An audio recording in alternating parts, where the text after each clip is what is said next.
There was an actual bang? No, I mean, that's what Fred Hoyle used the term, because he thought he was so stupid. It's not a bang. Right. I mean, as I described it, it's the end of inflation. So right, whatever. Exactly. We don't. But so these are sound waves. Wow. But we have a very good measurement. We have that photograph, which shows us there is the information about the sound waves. And that allows us to model what the plasma is and what's in it. And the dark matter is a very important component of modeling the way those sound waves behave. So it's not, it's often presented as something that people invented because they don't understand how galaxies rotate or interact or something like that. That's a real thing. But you can see it in many different ways. So it is true that the way that our theories of galaxy formation require it, there's a thing called the cosmic web that you've probably talked about before. But there's also independent measurements from the sound waves in the plasma of the young universe, and that requires them. And you can do, actually my postdoc actually did it for, it's one of the things that's in the show, not that I'm always plugging these tickets for the new show, but one of the things I do in the show is I mean my postdoc Ross is great, developed a real-time calculation tool of the way the sound waves work in the plasma. And what's cool about it is you can sit there with an iPad on stage and you can just go, I'll change the recipe. I'll make the dark matter go to like 15% rather than 25% or whatever it is. Like play around with those things. And when you do that, the data goes completely, it doesn't match the data. The prediction drifts completely from what we see in the data. So it's highly sensitive. Wow. It's a beautiful demenstration of how accurate astrophysics is now, how accurate cosmology is. So I would be very surprised if dark matter isn't some kind of particle itself, because there's multiple different independent observations that suggest it is. Dark energy, we don't have precision, the precision, I think, to discriminate between the models. But it took 3.8 billion years, give or take a few tens of thousands of years, to go from the origin of life to a civilization. Let's say from cell to civilization. 4 billion years. That's 1/3 of the age of the universe. So a possible answer to the Fermi paradox, the question of why there are no civilizations, is because the Earth is pretty much unique in the Milky Way galaxy in that it was stable enough, the climate, the conditions on Earth were stable enough for long enough for life to go from cell to civilization. If you think about it, what I'm saying is on this planet, an unbroken chain of life existed for almost 4 billion years.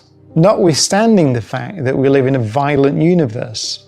The sun must have been stable enough for long enough. We know the output of the sun has changed over those billions of years, but it's not changed so radically that it managed to erase, destroy life on Earth. We know that we live in a violent universe. We know there are supernova explosions all over the place. It turns out that there have been no stars massive enough to explode as a supernova in a way that would damage life on Earth or erase life on Earth in this vicinity for 4 billion years. We know that nothing has happened. We know that there have been impacts on the Earth, right? We know that the famous impact that wiped out the large dinosaurs. There's been no impact big enough to destroy the unbroken chain or break the unbroken chain of life for 4 billion years. So maybe it's the case that whilst there are billions of planets which may have liquid water on the surface, may have oceans that can support life, it may be that none of those planets in the Milky Way galaxy have been stable enough for long enough to produce a civilization. So that would be a property of the planet itself, the so-called rare Earth hypothesis. Actually, I should say it's a property of a solar system. It's not really just a property of the planet. It's a property of the parent star. You could ask the question, well, if it was a binary system, for example, a binary star system, many stars are binary star systems.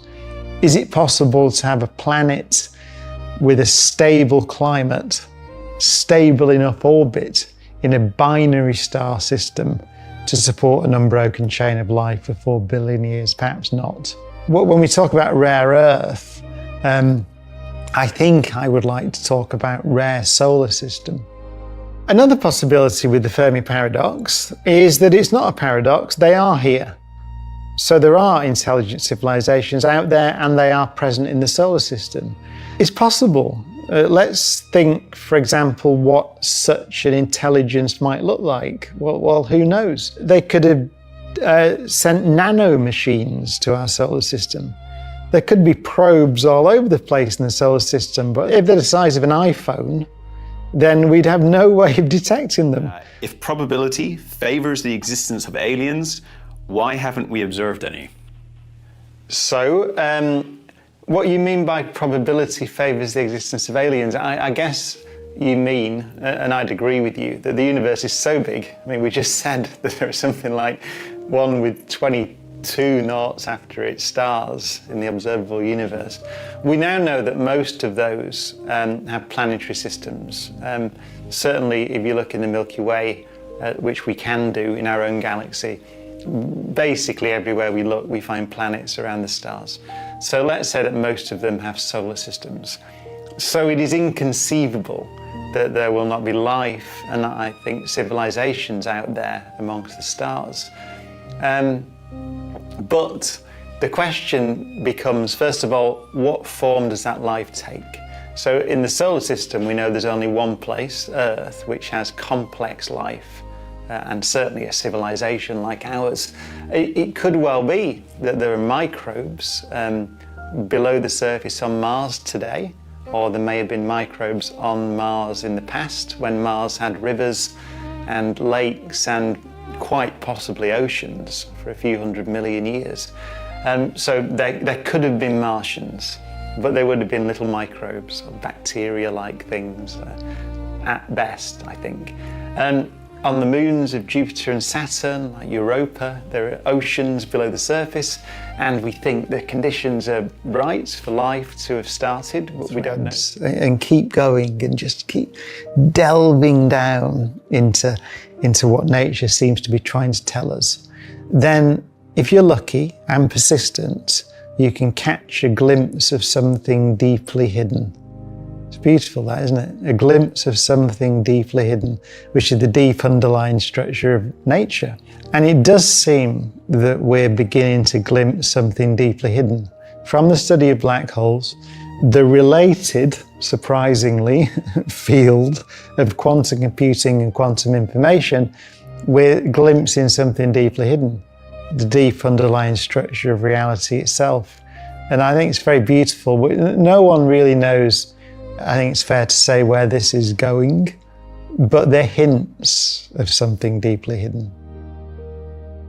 Black holes may well help us understand a different but related question, which is what happened at the beginning of the universe. So I think black holes are, at the moment, the most interesting naturally occurring objects, in the sense that they're helping us understand, or forcing us into a deeper understanding of what space and time are.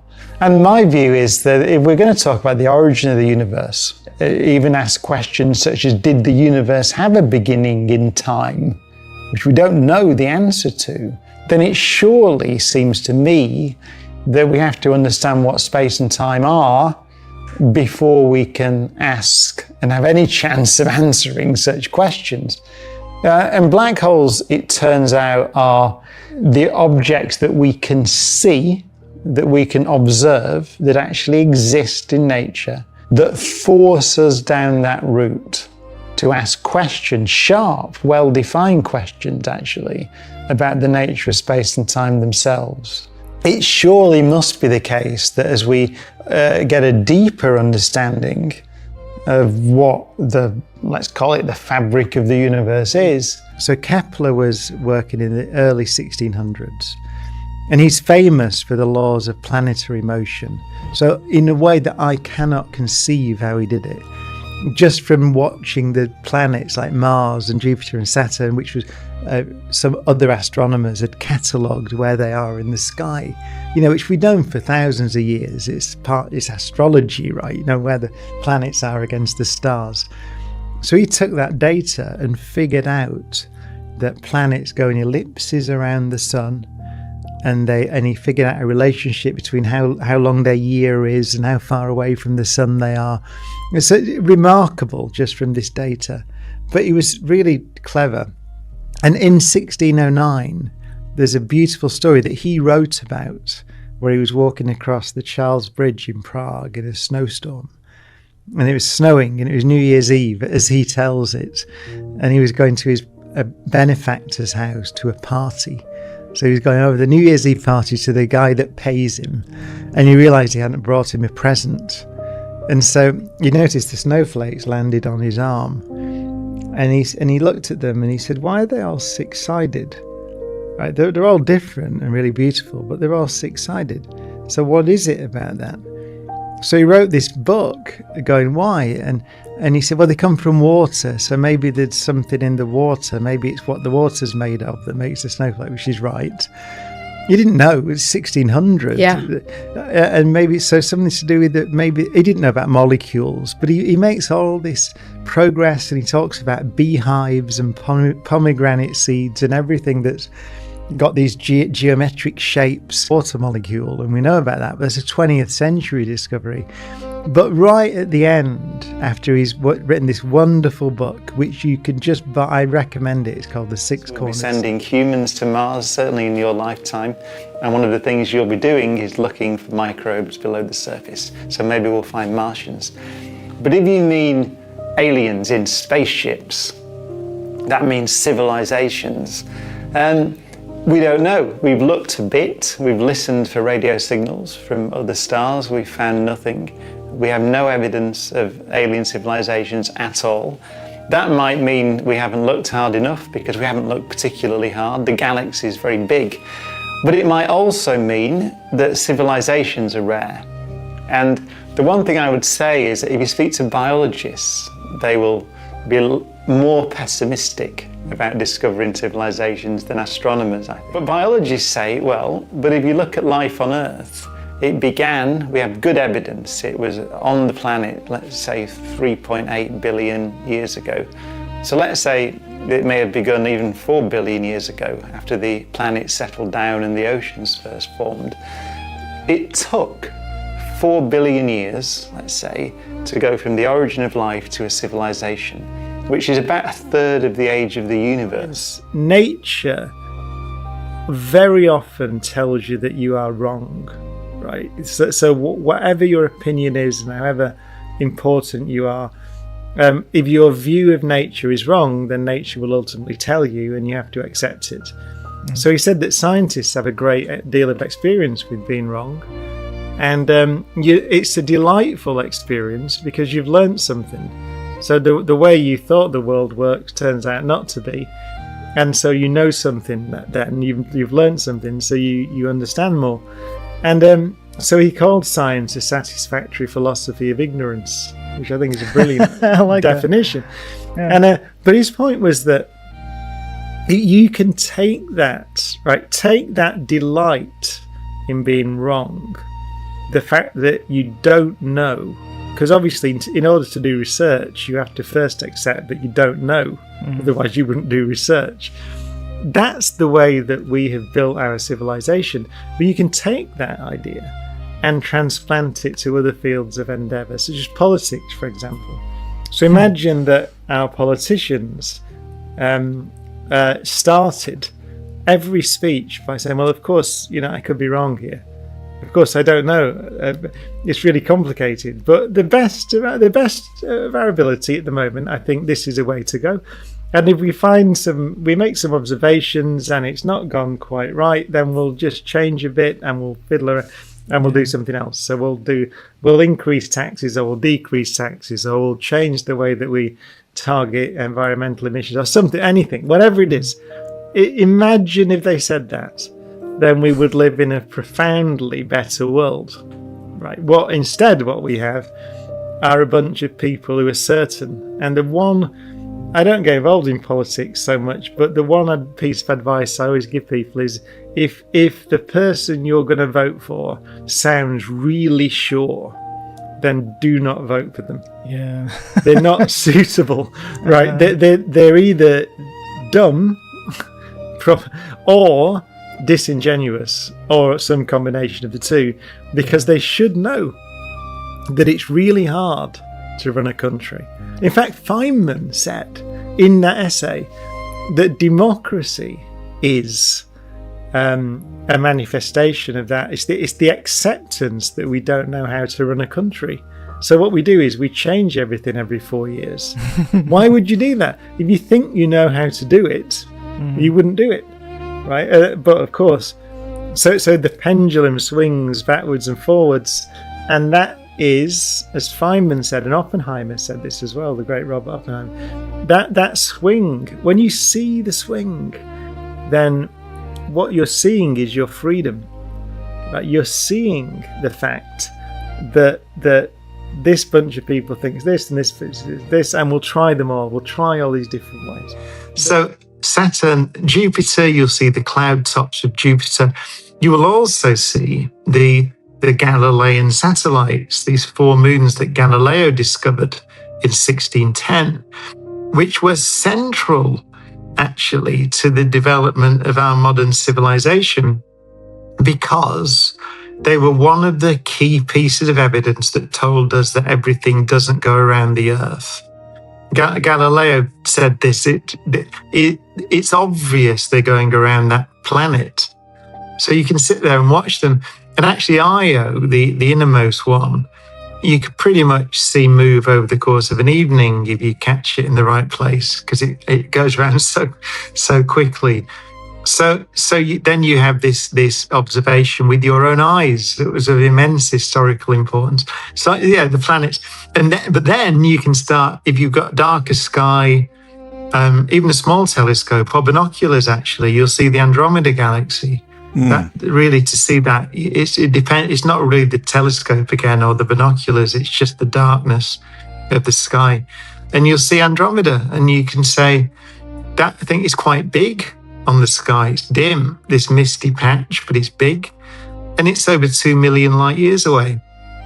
So I say to people sometimes, think about that. It means the light that's entering your eye now began its journey long before we had evolved as a species. I love that. I love that idea. It's beautiful. But there's something about, you say it and you can see a photograph of it, but there's something totally different when you see it with your own eyes. I mean, what particle physics is, because we're talking about quantum mechanics, basically, it's statistical in the sense that you collide, what we do there is collide protons together at high energy.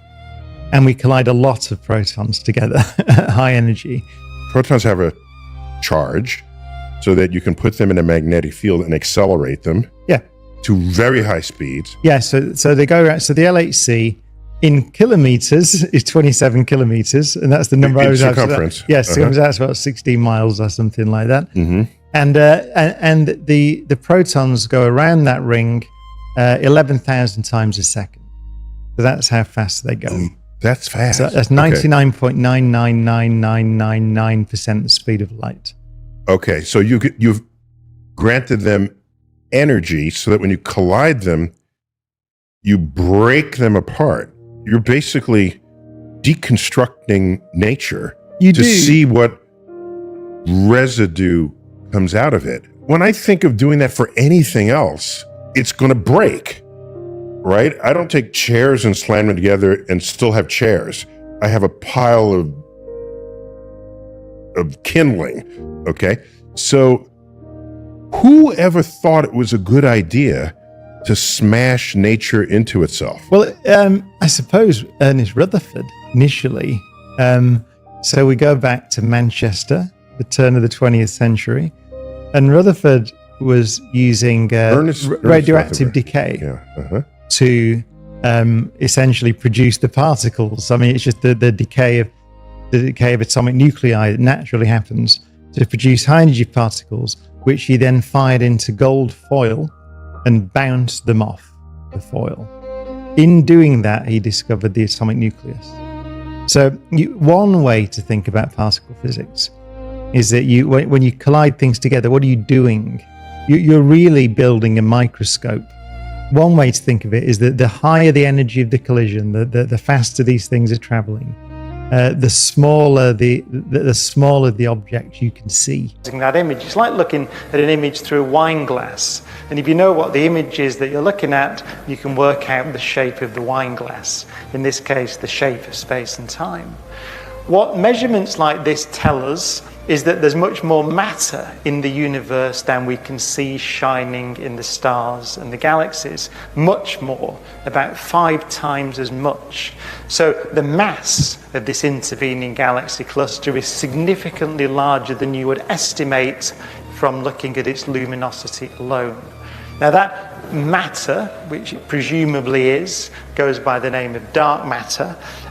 We strongly suspect that that's a form of particle other than the particles out of which we are made. And this is where cosmology interacts with my field, particle physics. The challenge from cosmologists and astronomers is we think there is evidence for a particle of matter that you have not yet discovered. Can you find it?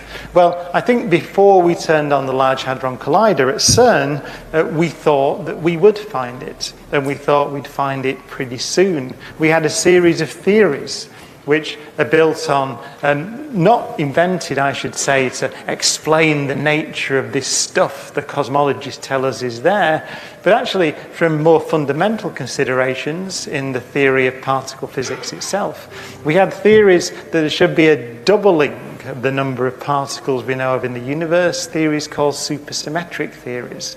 And I think most of us strongly suspected we would see that and tie up the answer to this cosmological question, actually posed as far back as the 1930s by observations of the motion of galaxy clusters by astronomers such as Fritz Zwicky.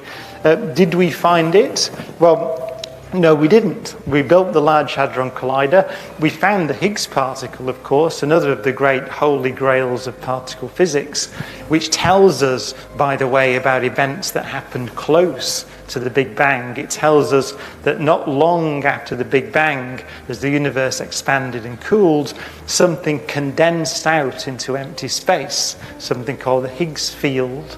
And what that does today is, by interacting with the particles of matter out of which we are made, it gives those particles mass. So it's a fundamental part of the origin of structure in the universe. We found that. That is no longer theoretical. It is correct. We found the Higgs particle. But we didn't find, or we haven't found to this date, supersymmetry. Alyssa from Tucson, Arizona here. Question for Dr. Tyson and Dr. Cox. Do you think the concept of a particle will still be meaningful once we fully unify quantum mechanics and gravity, or will it vanish like the idea of a phlogiston did in chemistry? No, it'll be meaningful. We've been talking about emergence a lot, so different levels of description. So yes, it may well be that there's a theory of nature we have it, right? It's quantum field theory, that just quantum fields, and there may be a deeper level in terms of qubits or whatever those things are, Planck scale things. But there will always be a level of description that where particles are the right thing. I mean, think about an old-fashioned TV, cathode ray tube, where you have a beam of electrons, and the beam of electrons goes through a magnetic field, and it jiggles the beam around, and you get the picture on the TV. There's never going to be a better description of that than a beam of electrons. Right. So maybe a deeper part of that question is, if we come to understand that everything is strings, then we don't need the language of particles. Once again, is it just a convenience? You will need the language of particles to explain things that are happening in this room, these energies and temperatures. Because that's how it manifests. Yeah, it's just pointless. You wouldn't talk about these phenomena that only become important for your description of the world at energies that, trillions of a second after the Big Bang. Yeah. Okay. I mean, just to say quarks, right? Quarks are not that you don't need those to describe nuclear physics. So if you think about what a star's doing, so gravity's trying to collapse everything, right? Gravity just as attractive force, it squashes things. So if you've got a planet or a star or something's got to stop the collapse. Yeah. Right? So in a star, it's the nuclear fusion reactions in the core. Yeah. So hydrogen gets turned into helium in a star like the sun. That releases energy, E equals mc squared, which creates a pressure, a temperature and a pressure which holds the star up. Yeah. So it's balancing. So the gravity is trying to squash it, the heat, essentially the energy from the reactions holding it up, and it's there. Then it runs out of fuel, and which it will. And our sun is burning 600 million tons of hydrogen into helium every second. Okay. So that's quite a lot. So it's got another 4 or 5 billion years to go, and then it will stop. Then it will collapse again, and gravity. So then the question is, what stops it then? Something else has to stop it. So there are different stages. It depends on the mass. So there's a stage called a white dwarf star, which is what our sun will become. And the thing that stops that is a really interesting thing. It was first calculated by Chandrasekhar in the, I think it was 1930s, the calculation. But it's so what happens is it collapses, and the electrons in the atoms in the star. So there's a thing called the uncertainty principle in quantum mechanics, which says that you can't, if you try to confine something, the speed, the momentum gets uncertain, and it starts jiggling around more. So the more you try and confine a particle, the more it jiggles, and so that makes a pressure, right? Because you're squashing everything down, so these things are jiggling around, and that's enough to hold the star up to a certain limit called the Chandrasekhar limit, which is actually 1.4 times the mass of the sun, right? Okay. So a white dwarf star, that would be a star the size of the Earth, with the mass of the sun, and it's held up by these electrons jiggling around. And actually, there's a book I wrote called The Quantum Universe after that one, where we do that calculation in the book, myself and Jeff Forshaw. So you can do the calculation and figure out the Chandrasekhar limit. It's really cool. So that's fine. But then that can go wrong. If you've got too much mass, because one way to think about it is the electrons can't jiggle around faster than the speed of light. The speed of light's the limit. Yeah. So they basically give up, and it collapses again. And the electrons collapse onto protons and make neutrons. And then the neutrons can jiggle around. They tend to, roughly speaking, lie on circles in the sky. So they're not completely randomly distributed. And we can trace that all the way back to patterns that we see in the oldest light in the universe, which is the light that, if we look as far as we can out into space, then we're looking back in time. You might be ready to participate in the record event, the Stargazing World Record, to go and look out at the night sky and get the most people ever looking out into the night sky at the same time. You could also likely, I think, see the Andromeda Galaxy. I'm not quite sure about the time when it's going to be up, but look at the Andromeda Galaxy. You'll see light coming from it, which has traveled for 2 million years. So you're looking back in time 2 million years, because you're seeing the Andromeda Galaxy as it was 2 million years ago. We can look so far out into space that we can see the light from just after the Big Bang, about 380,000 years after the Big Bang, actually. And in that light, before there were stars and galaxies, there are also patterns, which are patterns that match on to the way the galaxies are distributed in the sky today. And where did those patterns come from? Well, the best theory we have is a theory called inflation, which says that before the Big Bang, in the sense that before the universe was very hot and very dense, it was still there, and it was kind of cold and empty, but expanding very fast. And then that very fast stretch of the universe came to an end, slowed down, and in the slowing down, the universe got heated up and all the particles out of which the stars and galaxies are made were created. So that's called inflation. And many physicists think, so there's good evidence for that. Now many physicists think that that inflation doesn't all stop at once, but stops in little patches. And so you have a little patch of this rapidly expanding universe that slows down and makes a Big Bang, and that would be our universe. And then the rest of it carries on, another little patch slows down and stops, and you get another Big Bang, and that would be a different universe. Another bit stops, and you get a Big Bang and a different universe, and so on. So that's called the inflationary multiverse, which is what was in your question, a multiverse. A load of bubble universes, if you like, essentially an infinite number. And that could be our reality. It really could be that our entire universe, which is much bigger than the universe we can see, with 2 trillion galaxies in it, is one bubble in a multiverse of bubble universes. And is there any evidence for that? There's evidence for the inflation bit, which slows down and stops. There's no evidence for the other bubble bits.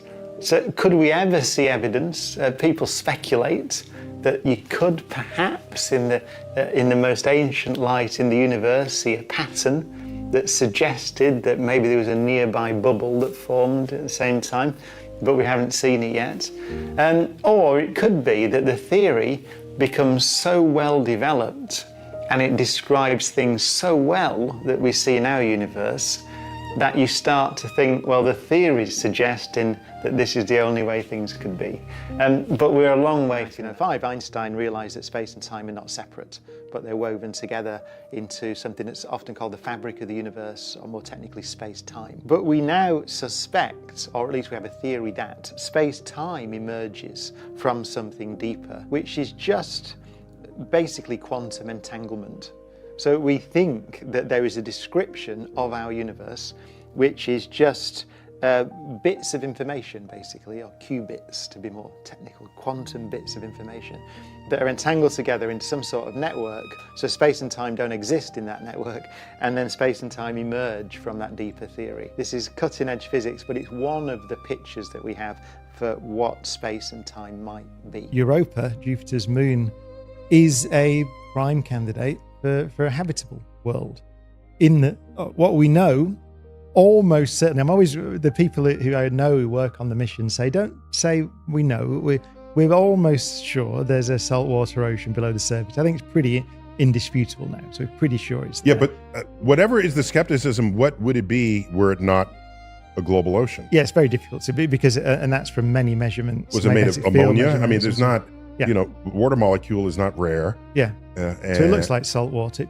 Almost. Yeah, and we have a lot of comparative planetology with, is it the Arctic, when it freezes over, you have these chunks of ice that will break and refreeze and readjust, and you can compare the images and you'd think you were looking at the frozen Arctic. Yeah. Quantum mechanics lies at the heart of transistors. Okay. So the phone that people are using to watch the stuff about quantum healing operates on the principles of quantum mechanics. Really? That's how transistors work, and we call this a wave function, and it's something to do with probability of finding the thing somewhere. But there are different interpretations of that, and we don't fully understand the theory. But it does work, because your phone wouldn't work if we didn't understand quantum mechanics. And then there's quantum computers, which we're beginning to develop now, which are potentially very powerful things. And there's quantum teleportation, which is teleportation. It actually works, with photons. The universe is stretching or shrinking. So the fabric is stretching or shrinking. Either way, if it's stretching, then that implies everything was closer together in the past. If it's always been stretching, right? So that means everything's close, which looks like an origin to the universe. And if it's shrinking, of course, it looks like there may be an end. That implies maybe an end to the universe. So either way, I think Einstein's theory, it's quite difficult to have an eternal universe in Einstein's theory. And he didn't like that for the reasons I think we're talking about. If you have an origin, you have to start saying why. What is that thing? What does it mean to have a beginning? It turned out that experimentally in the 1920s, Edwin Hubble discovered that the universe is expanding. And so that once you've got that measurement, and again, I talk about this in the show, we have those measurements now for thousands and thousands and thousands of galaxies. So we have this whole map of how the universe has changed and evolved over time, experimentally. And then with Einstein's theory, you can figure out when everything was on top of each other, which is 13.8 billion years ago. So you have this question of an origin. But just to say, it's not being uncomfortable. It goes back to what you said about being terrified. It's not unnatural to worry about that, what it means to have an origin to the universe, because Einstein didn't like it, right? He was worried about it, although he accepted it ultimately because that's what the evidence tells you. Now, I should say, now that we still don't know what it means, that an origin. An origin in time, was it really the beginning of time? Stephen Hawking and many others have thought about these no boundary things and all sorts of things where you don't really have an origin in time. We don't actually know what time is. I tend to say that we don't know. Space-time, we talked about before, may well come from something else, which is deeper. We don't have the deeper theory yet. We have ideas, it's called quantum gravity. Until we have those deeper theories, then we're really talking about the origin of the universe is very difficult. For example, there's something called the inflationary multiverse. So one of our best theories of how our universe got to be the way that it is that before the Big Bang, then space and time still existed, and space was stretching very fast. It's a theory called inflation. And then that period of time draws to a close, so that the expansion rate, this incredibly fast expansion rate, slows down, and kind of the energy driving it collapses, changes form or state, and that's what we call the Big Bang. So the Big Bang is the end of inflation.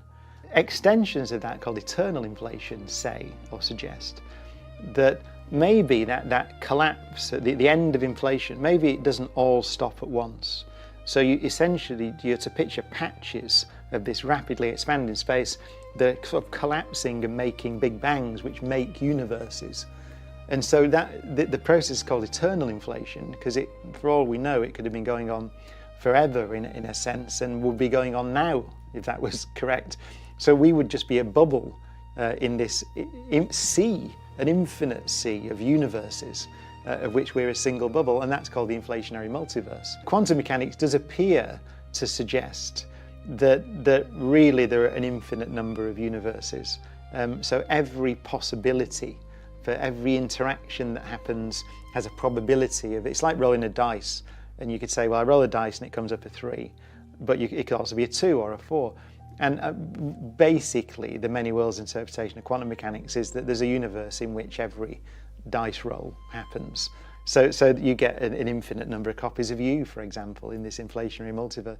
Not the inflationary, the many worlds interpretation of quantum mechanics. Consciousness is, I think, and it's becoming very topical because, of course, AI and the potential development of artificial general intelligence, we're not there yet, but AGI, raises this question of what intelligence, what the experience of being human is. And so there are different, I think there are 2 categories of emergence people speak of. Actually, Sean Carroll, if you had him on the show, he's got about 5 in a recent paper. He's got loads of category 2A and 3B or whatever. But broadly speaking, people think of weak and strong emergence. So weak emergence is what I think virtually every scientist would, certainly a physicist would say consciousness is, which is very complicated, the most complicated emergent phenomena we know of in the universe, I would say. But it comes from the underlying laws. So you could model it with a sufficiently powerful computer. You could imagine modeling how the human brain works. I think most people would accept. There is also strong emergence, which is somehow the phenomena you see is not, you can't simulate it from the underlying laws. There's something else going on. Now, I would not subscribe to that. So I would say consciousness is interesting because it's weakly emergent. It emerges from this thing, the brain. How, we don't know. This thing, the Higgs particle, is really fundamentally different. So there are different ways of thinking about it, but my favorite way currently of talking about it is that it's about this weak nuclear force again. So we talked about the weak force. Yeah. And I said the reason all these neutrinos miss your head, 7 billions of them going through your head and you don't get a headache, is because it's very short range. Why is it short range? Well, it turns out that is the answer. The Higgs particle was kind of invented, really, theoretically, to give an answer to that question. And it's really fascinating. And it's partly, my favorite way at the moment is, do you know superconductors? So there are these things called superconductors which don't have electrical resistance. So you can build these remarkable magnets that have no resistance, and they're powerful magnets. So the universe is a bit like, it's like we're living in a superconductor. And what the Higgs field, this Higgs thing that permeates the universe does, is it allows that force, or makes that force short range. And it's very analogous to the way that electricity and magnetism work inside a superconductor, basically. So it is part of the explanation for why this force is short range. The way that I like talking about it now is that it is like that we live inside a giant superconductor. So you have Kepler, Galileo, it's shortly after Copernicus, just before Newton, decades before Newton. And so that is the moment, really. And it is almost a moment. Many historians would agree. There's obviously things happened before, but it's the time when we started saying we can look at nature. So Kepler was interested in the motion of the planets in the sky. And he figured out around 1610 that the planets move in ellipses around the sun from the data that had been acquired. So it's the time when we start using data to build models of the world. That didn't really happen before around 1600. Not in that way. And certainly not in the way that Newton did it in 1687. So that idea that you start out, doesn't matter what you think. I mean, Kepler had all sorts of strange ideas about platonic solids and all these things, and which were really based on Greek ideas. And the cosmology at the time was Aristotle's cosmology, that the Earth is motionless at the center of a finite universe. That all went in a few decades, around 1600, because of observations of nature. So that's a big change. And many historians argue that that's the beginning of the modern world in many circumstances. So we're just sitting here now, the Artemis 2 spacecraft has just gone around the moon and landed back on Earth. Yeah. That trajectory, which is quite remarkable if you look at it, the way that the moon, have you seen those graphics online where the moon's coming and the spacecraft goes around and comes back, and it landed within about a mile, I think, of where it was supposed to land in the Pacific Ocean. That's Newton's laws that are used to do that. Yeah. You don't need relativity. So you don't need the more complex model. And so we discover those. We've not discovered anything smaller than that, by the way. Is it because you don't have enough energy to bust up a quark? Yes. Or to resolve what's inside it, let's say, to build a microscope.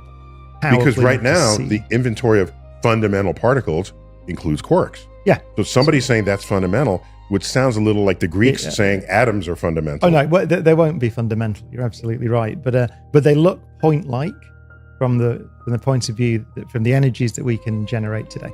But that's one side of particle physics. So we've been exploring the structure of matter. I mean, you think about what a collision is. So let's say you collide, as we did in my PhD, electrons and protons together. So you get an electron beam and a proton beam and you smash them into each other. What's actually happening? What's actually happening is, one way that the collision can happen is that the electron can emit a photon, which is a particle of light. And the particle of light goes and it hits the proton. Now, the wavelength of that light, which telling you how small a thing you can see, is proportional to the energy of the thing. That's how hard we're smashing the things together.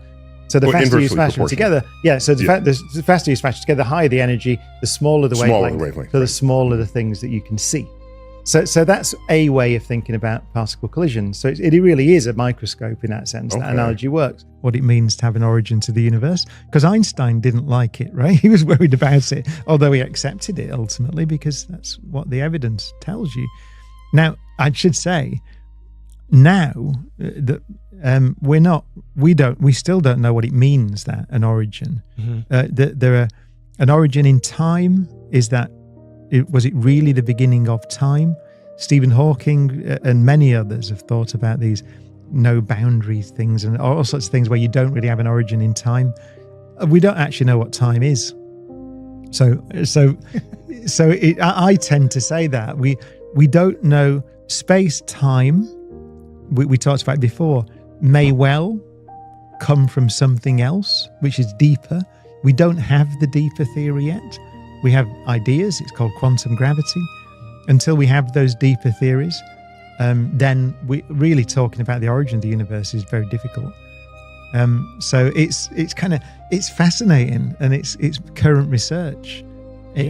So I say in the show, and I say at the end of the show, and it maybe if there's one moral to my live show, it's that we don't know is the most powerful phrase in our language. Because what it means, if you say we don't know, is there's new knowledge to be gained. And if you don't accept that there's new knowledge to be gained, there is no progress.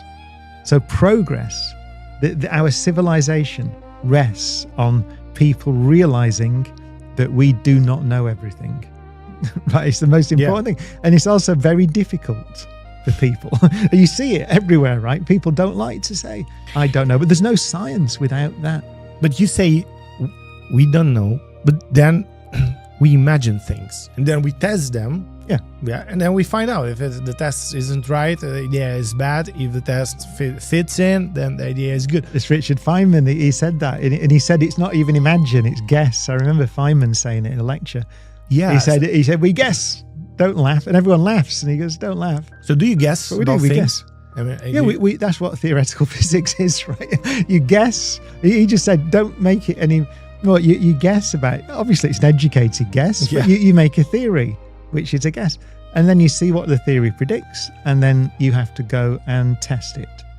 And as Feynman very famously said, if your prediction disagrees with experiment, it is wrong, and it doesn't matter who you are or how famous you are or how many titles you have. If your theory disagrees with the experiment, it is wrong. And that's it. That's it. That's all. Actually, in the show, so my live show starts with Johannes Kepler. Yeah. On the Charles Bridge in Prague, 1609, as Kepler wrote, New Year's Eve, 1609. He was walking across the Charles Bridge to a party, and he was looking at the snowflakes landing on his arm and thinking, asking questions about the snowflakes. Why they're the shape that they are. Why do they have 6 corners? And he wrote a beautiful book, which you can still get, called The 6-Cornered Snowflake. And I recommend it very strongly. Of course, that's what we're doing. We're moving into the future. It then gets interesting because you say, well, why do we have to go into the future? Why can't I stop going into the future? Well, you can vary the rate at which you go into the future relative to someone else. For example, if I was to get in a rocket now and accelerate off, even at 1g, right, just a sort of acceleration I could take and head off and end up traveling relatively close to the speed of light. And let's say go to the Andromeda galaxy, and then, which is 2 million light years away from the perspective of the Earth, and then turn around and come back again. If I go close enough to the speed of light, I could arrange it so I would age, let's say, a year on the outward journey and a year on the inward journey. And you could do that calculation. But 4 million years would have passed on Earth. So I would come back on that journey 2 years older, but I'd arrive at the Earth 4 million years in the future. So that's special relativity. That's Einstein's theory published in 1905, not even the theory of gravity. So time travel is possible into the future, and it's inevitable that you travel into the future, and you can vary the rate you go into the future relative to someone else by the way that you travel around. In the past, Einstein's special theory of relativity from E equals mc squared, that thing in 1905 says no, you can't. because of the geometry of space and time themselves. His general theory of relativity, where space and time can be curved, that's his theory of gravity. The correct thing to say is that we can imagine distortion geometries is the best way to say it. We can imagine geometries of space and time. Wormholes would be an example, where if you could go through them, you could travel into the past. However, we don't understand enough. So you can calculate these things, but whether or not they're possible to make is an open question. Most people think not. And the last thing I'll say, Stephen Hawking wrote a very famous paper called the chronology protection conjecture. And conjecture is important. So he conjectured that whatever the ultimate laws of quantum gravity are, they will be such that you can't build time machines that you can use to travel into the past. Favorite fact about the universe, it's the size of the universe. The bit we can see, which is what's called the observable universe, has about between 1 and 2 trillion galaxies in it. You know, little tiny galaxies and big galaxies, but it's let's say 1 trillion-ish, something like that. And that is only a small patch of the universe that exists, so we're sure of that. Whether the universe is infinite in all directions, we don't actually know, but as far as we can tell, it could be.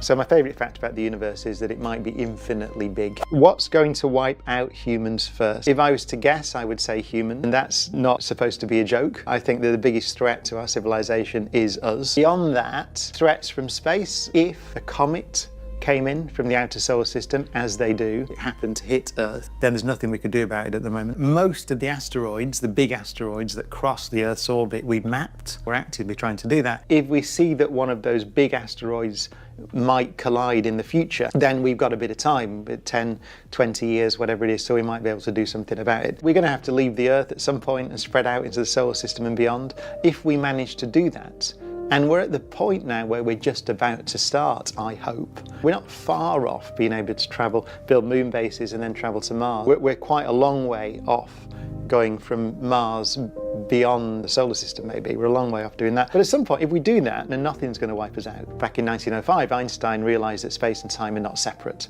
but they're woven together into something that's often called the fabric of the universe, or more technically, space-time. But we now suspect, or at least we have a theory, that space-time emerges from something deeper, which is just basically quantum entanglement.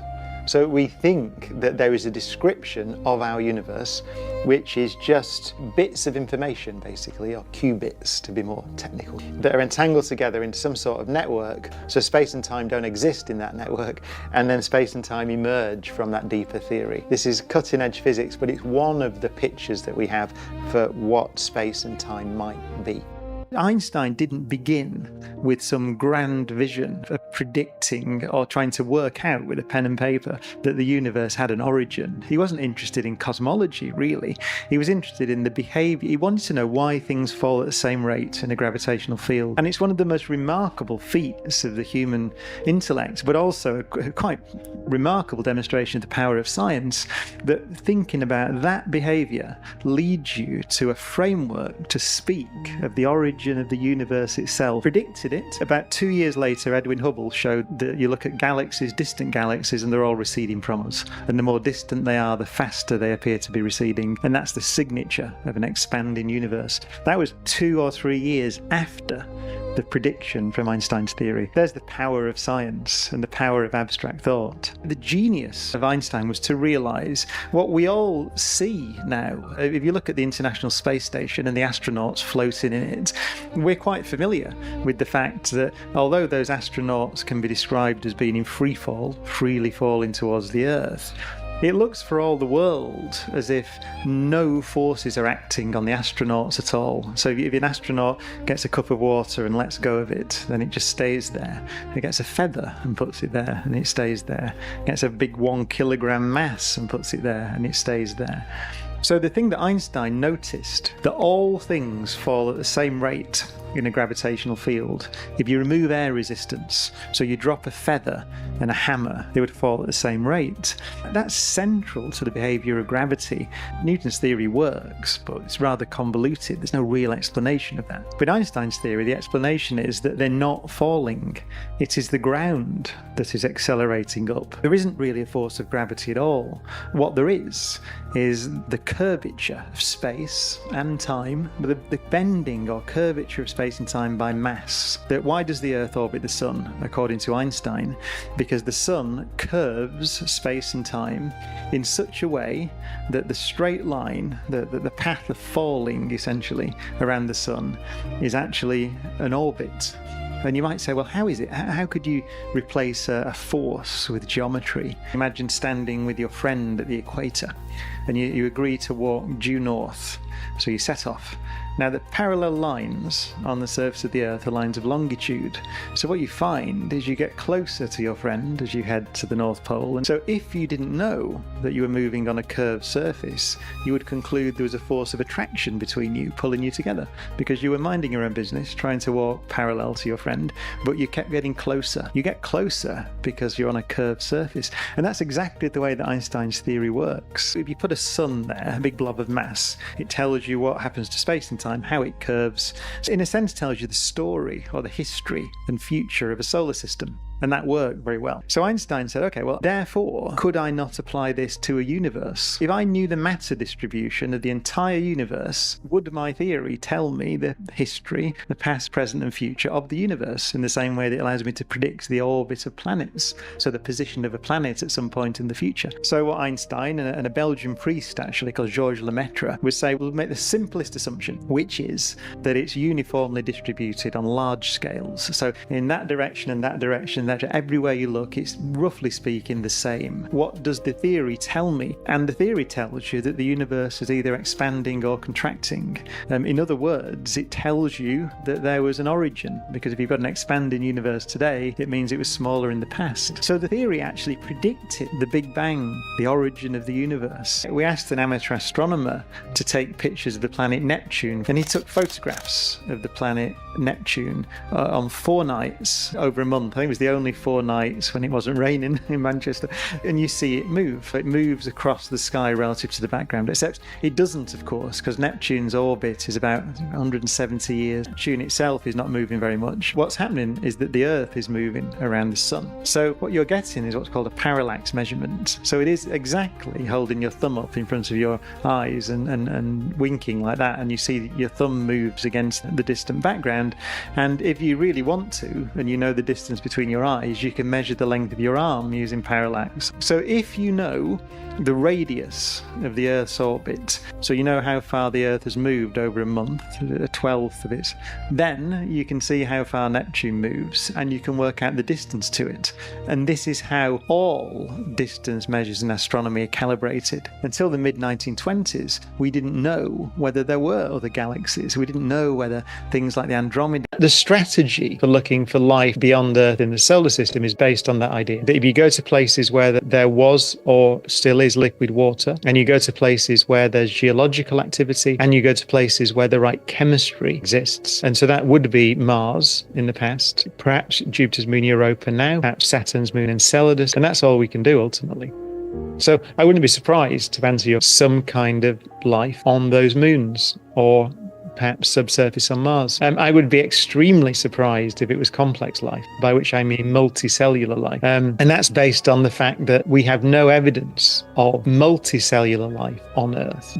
But back further than, let's say, 1 billion years at most, actually maybe 600 or 700 million. So the evidence from Earth is that life remains simple for something like 3 billion years. Microbes might be common in the solar system. Complex life, it would be very surprising indeed if we found that. Is there life beyond Earth? Most people would say, well, there has to be, because the universe is so vast and so old and there are so many stars. But actually finding it is something that might happen in the next few years, let's say the next decade decade, because we have space missions out there. We have a mission called Mars Sample Return, which is based on the Perseverance rover's samples that it has now collected on the surface of Mars. And we want to get them back to Earth to see if there's any traces that life may have existed or may still exist. There are 2 missions, one on the way and one about to launch to Jupiter's moon Europa, which are missions aimed at trying to find out whether that place is potentially a home for life. So I think the question, it's one of the big questions, are we alone in the universe? Of course, you can never say, yes, we're alone, but we might be able to say definitively, no, there is life beyond Earth in the next decade or so. I would say, by the way, that if we find life elsewhere in the solar system, it will be at best microbes. How many civilizations are there in a typical galaxy? And of course, the answer is we don't know. However, we can make some guess. My conclusion is there might be very few intelligent civilizations in a galaxy. I asked a great friend of mine, actually, Sean Carroll, who you might know, the author and cosmologist, on average, how many civilizations are there in a typical galaxy? And he said, none, on the average. But do you believe that we ever find bacteria in our galaxy? I would not be surprised at all. Well, what do we know? What evidence do we have? How can we speculate about these things? Well, we know we have good evidence that life was present on Earth around 3.8 billion years ago, which is interesting in itself because that's pretty close to the age of the Earth. So on this planet, as soon as the Earth had formed 4.5 billion years ago, it cooled down, the oceans formed on the surface. Not so long after that, we have evidence that life was present. So that's the observation that we have. So that might suggest that if you have the right conditions, geological conditions, then what kind of a thing is the origin of life? It's a transition from geochemistry to biochemistry. Whatever it is, you have a geologically active world and then you have a biologically active world. So given the right geology, perhaps it's not so unlikely that life begins. That's all. That's what you can say from the evidence on Earth. How do you define the term time? It's an absolutely superb question. The answer is that this is a current area of research. We don't know what time is. So in Einstein's theory of relativity, which is our best theory of space and time, we have a picture of space and time woven together into what's often called the fabric of the universe. It's called space-time. And there's a notion of distances on that surface. And they're measured by clocks. So a clock is measuring it. Let's say you have a perfect stopwatch that you start the moment you're born and you keep it with you for your whole life and you look at it now. Then that's measured your age. It's also, in Einstein's theory, measured the distance you have traveled over space-time during your life. That's fine, but it assumes there's such a thing as a clock, right? So the age of the universe, by the way, is defined as the time that would be measured on a freely falling clock that had started ticking at the Big Bang, and you had a look at it now. So a clock that just falls freely through the universe. So that's but it still doesn't say what time is. So you will see discussions in the textbooks and online of something deeply hidden, which is the deep structure of nature. But it applies across all disciplines. Something deeply hidden. That's what everyone's looking for. What's the best piece of advice you've ever received and why? I think it probably was during my time as an undergraduate and postgraduate when it was to just keep, don't beat yourself up if you can't understand something, but don't stop. Just keep going. Go at your own pace. We've spoken about that a few times actually. Just go at your own pace and just trust that if you keep going, then at some point you'll understand it. And I think that's very good advice. Love that. And the final message for the people that have listened to this conversation today, which has been fascinating. What would you love to leave ringing in their ears? We term it your one golden rule for a high performance life. It's persistence, I think. Given luck, that we've spoken about. If you really want to get good at something, then be persistent. See these misty patches on the sky were just gas clouds or nebula in our own galaxy. It was Edwin Hubble who showed in 1923 that in fact the Andromeda galaxy is a galaxy beyond our own. We now know it's 2.5 million light years away. He did that ultimately there's a thing called the distance ladder in astronomy, which is very clever. So it relied initially on these early measurements of the Earth's radius. And then an American astronomer called Henrietta Leavitt noticed there's a particular kind of star called a Cepheid variable star that have the property that they vary in brightness very regularly. And the period of variation of their brightness is related to their actual brightness. Once you can see these stars, once you know how bright something is, and you know how bright it looks, you know how far away it is. And what Hubble did was find one of these in the Andromeda galaxy, and he found it, so he knew how bright it should be, and he knew how bright it looked, and he immediately knew that the Andromeda galaxy was way beyond the Milky Way. There's only one way to look into the wider universe from Earth, certainly the universe beyond our solar system, and that's to gather the light from distant stars and planets. And there is an immense amount of information contained within that light. Many years ago now, stretching back to Newton, and even before, we looked at the light from the sun, and after Newton we found a way of analysing it by splitting it up into its component colours with a prism, essentially making a rainbow of the light from the sun, just as nature makes a rainbow of sunlight using water droplets. But when you look at the light from the sun in a laboratory and you're very careful and you put it through a very precise prism, then you see that it's not just an array of colours, it has dark lines in it.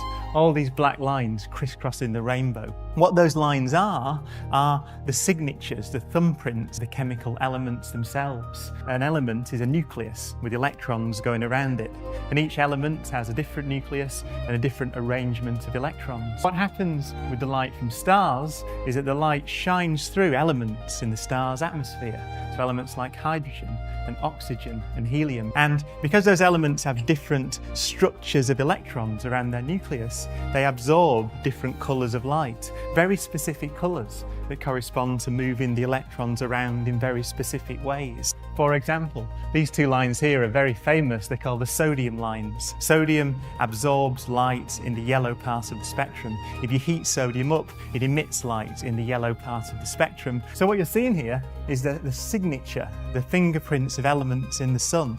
That's interesting in itself because you can immediately read off what the sun's made of, because you can do an experiment on Earth, see which colours the elements absorb or emit, and you can look in the starlight. You can see what the stars are made of. Light travels at 300,000 kilometres per second, 186,000 miles a second. And at that speed, it's taken over 13 billion years to travel from the most distant object in that image to Earth, to the Hubble Space Telescope. Now, when you think that the Earth is only just under 5 billion years old, it means that most of the light from most of the galaxies in that image began its journey to Earth before there was an Earth. And for some of the most distant galaxies there, they were over halfway here when the solar system was just a cloud of gas and dust. It hadn't yet coalesced into the sun and the planets and moons of the solar system. Imagine what that looks like when you extend it over the entire sky. Well, this is a beautiful map of the observable universe. Every dot on that map is a galaxy with 100 billion stars like our sun in it, at least.